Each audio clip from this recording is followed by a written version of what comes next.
राम विरोधी हृदय ते प्रगट किन्ह विधि मोह। मोह समान को पात की बादि कहो कछु तोय। प्रेम से बोली श्री रामचंद्र जी भगवान की जय। श्री भरत महाराज की जय। प्रस्तुत दोहा। रामचरित्र मानस के अयोध्या कांड में गोस्वामी तुलसीदास जी महाराज कहे, ये अयोध्या का प्रसंग है। भगवान राम वनवास को चले गए और ये कार्य जो हुआ था भरत शत्रुघ्न के परोक्ष में ही हुआ था। अगर भरत शत्रुघ्न होते अयोध्या में तो ये रामलीला होती ही नहीं। तो गोस्वामी जी कहते हैं, राम विरोधी हृदय ते प्रगट किन्ह विधि मोह। मोह समान को पात की बात कहूं कछु तोय। कैकेयी के ऊपर पश्चाताप करके अनाप शनाप कह करके अपने हृदय में संतोष ले रहे हैं और समाज को, धर्म को, सबको कह रहे हैं। भरत जी के हृदय में किसी तरह का प्रपंच था ही नहीं। निष्प्रपंची थे, धर्मात्मा थे, धर्म मूर्ति अवतार थे। आखिर यही कारण भी था उन्होंने राज का परित्याग किया। तो कहते हैं, राम विरोधी हृदय ते प्रगट किन्ह विधि मोह। भरत जी अपने आप को इस धरती पर आने से ही पश्चाताप कर रहे थे कि मेरा जन्म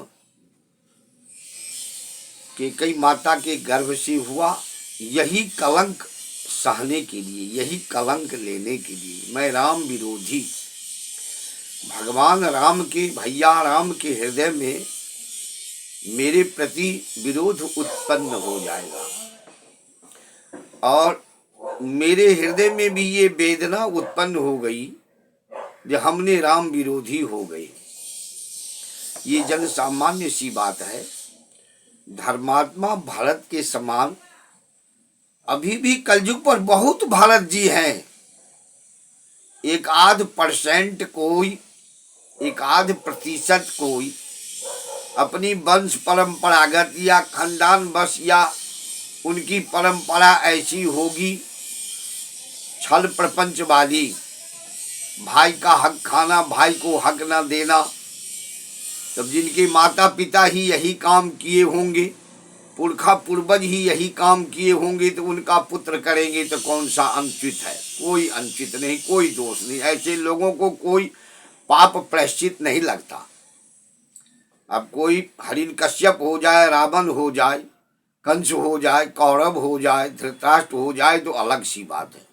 लेकिन अभी भी समाज में, आज भी समाज में एक आध प्रतिशत ऐसे गलत लोग हैं जिससे समाज को बदनाम किया जाता है, परिवार को बदनाम किया जाता है। ऐसे लोगों से ही देश बदनाम होता है। कुकृत करने वालों से एक आध प्रतिशत हैं जो ऐसे इस कर्म को की सराहना करते हैं और उनकी ये वंश परंपरा ही है, उनके हृदय में यही करने के लिए वो आए हैं, वो एक आध परसेंट है। अगर कोई ऐसा कहे जो आज के भरत सब वैसे हैं, ये कहना अतिशयोक्ति है, क्षमा चाहता हूँ। ऐसा नहीं है। समाज अभी भी धर्म से चल रही है। परिवार, समाज, रिश्तेदार सब धर्म से चल रही है। एक आध परसेंट की कोई चर्चा नहीं। तो आज भी है। तो भरत जी की बार बार चर्चा क्यों ली जाती है? धर्मात्मा भरत को उदाहरण क्यों दिया जा रहा है? आखिर भरत जी ने इतने बड़े अवध के राज्य को क्यों परित्याग कर दिया? कलंक बहुत बड़ी चीज है, काजल से भी काला है कलंक। कलंक लग जाए और जो इस कलंक की माला ही गले में पहन रखा हो, उसके लिए कौन सी कलंक की बात है? उसके लिए तो कोई बात ही नहीं। तो कहते हैं गोस्वामी जी, राम विरोधी हृदय ते प्रगट किन्ह विधि मोहि। राम के हृदय में मुझे विरोधी प्रकट कर दिए विधाता ने। मोह समान को पात की, बाद कहो कछु तोई। अब वो केकई माता से कह रहे हैं कि मेरे समान कौन ऐसा पात की होगा, क्या मैं तुमको कहूं? तेरे कोख से मैं जन्म लिया यही करने के लिए धरती पर। लोग कहेगा जो भरत के चलते राम वनवास गए। भरत की मां ने अपने पुत्र के लिए सौतन के पुत्र को वनवास दिया। ये सब एकमात्र लीला है, सब राम की ही लीला है। गोस्वामी जी ही कहते हैं, यही जग में जंतु को नाही, जहि रघुनाथ प्राण प्रिय नाही। इस पृथ्वी पर कोई जीव जंतु नहीं है ऐसा जिसको रघुनाथ जी प्रिय न हो। सब रघुनाथ जी के प्रेमी है। कोई भी जीव जंतु हो वो तो स्वयं परमात्मा थे, रघुनाथ जी के सब प्रेमी है। एक कोई चिड़िया तोता पालता है पिंजरे में, उसको भी सिखाता है सीताराम बोलो। तो सीताराम ये शब्द ही परम प्रिय है। सीताराम की आचरण जो करें, वो सीताराम की माला फेरे न फेरे, सीताराम की जो आचरण करे, त्याग मूर्ति सीता और त्याग मूर्ति राम, तभी बने सीताराम। अब भरत जी भी अपनी जो मर्यादा है उसको दिखा रहे हैं। विनय पत्रिका में गोस्वामी जी कहते हैं, गोस्वामी जी लिखते हैं,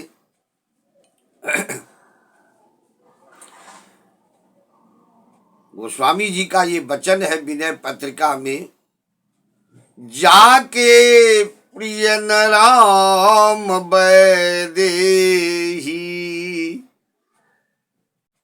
जौ तात सोई कोटि जतन करी, यद्यपि परम स्नेही, जिनके प्रियन राम बैदेही।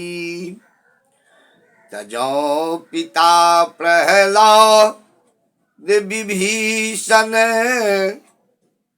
तजो पिता प्रहलाद राज विभीषण, भरत मातु के केई, जिनके प्रिय न राम बैदेही।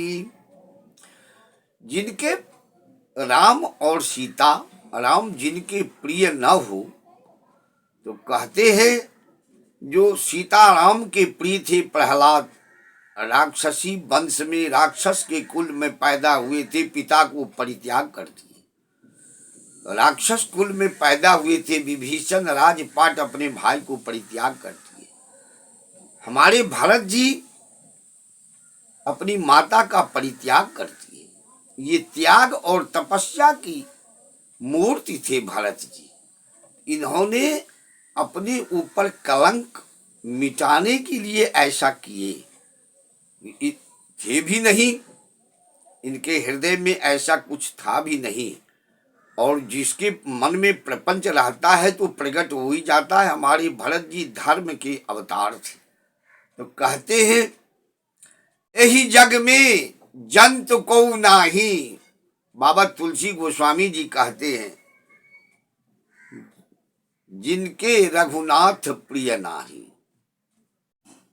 इस पृथ्वी पर कोई जीव जंतु नहीं है जिनके रघुनाथ जी प्रिय न हो, अर्थात सबकी प्रिय है रघुनाथ जी। तो रघुनाथ जी प्रिय हैं और भरत जी ने राज का परित्याग किया। राज का परित्याग किए भरत जी, कहते हैं बिन देखे रघुनाथ पद जिय के जरन न जाए। भरत जी राजपाट सबका परित्याग कर दिए, अपने आप को ग्लानि महसूस किए और कहते हैं बिनु देखे रघुनाथ पद, जब तक मैं रघुनाथ जी के भगवान श्री राम के चरण कमल पद का दर्शन नहीं करूंगा तब तक हमारे हृदय की जो वेदना है, जलन है, वो दूर नहीं होगा। और भरत जी एक राज का पद था। भरत जी का विश्वास भगवान राम के दोनों पद में, दोनों चरण कमल में था। तो कैसे राजपाट को भोग करते, राज्य को स्वीकार करते। अतः भरत जी त्याग के मूर्ति, धर्म के अवतार थे। इसलिए भरत जी ने राज्य का परित्याग किया और भगवान राम को ही सर्वोपरि माना। यही धर्म है, यही कर्म है, यही सत्कर्म है। प्रेम से बोलिए श्री रामचंद्र भगवान की जय।